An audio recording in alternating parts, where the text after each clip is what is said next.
Okay, so first we have forearm supination. So for this, you want your client to be seated, you want their shoulder adducted, you want the elbow at 90 degrees, and then you want their forearm in a neutral position.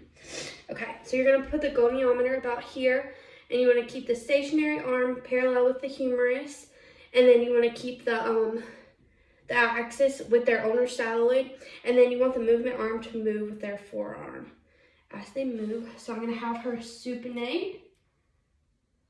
Good job, okay. And she is at about 78 degrees, and the normal range of motion for forearm supination is 0 to 90 degrees, and she was at 0 to 78 degrees.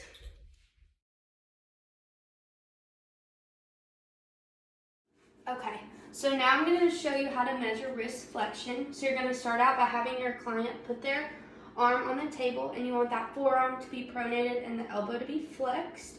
So I'm just going to have her hang her wrist off the table too. So now we're going to show you how to place the goniometer.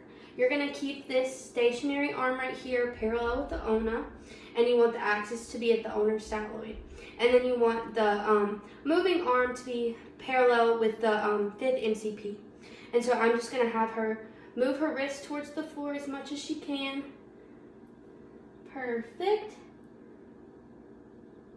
And she is at about 76 degrees, so her measurement would be 0 to 76 degrees of wrist flexion, and normal for this measurement is 0 to 80 degrees.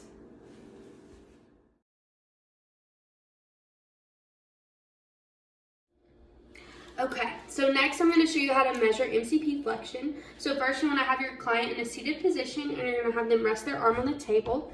You want their forearm to be neutral rotation, and then their wrist to be slightly extended. Now for the goniometer, you want the axis to be at the MCP joint, and then for the stationary arm, since I have one with longer arms, I'm going to use this right here as my stationary arm, and that is going to be at the shaft of her metacarpal. And then the moving arm is going to go with her proximal phalanx as she's bending her knuckle.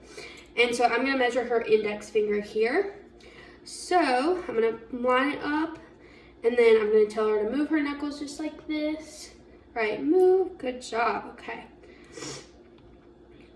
And so she is at about 84 degrees, so her measurements for MCP flexion would be 0 to 84 degrees, and normal range of motion for this joint is 0 to 90 degrees.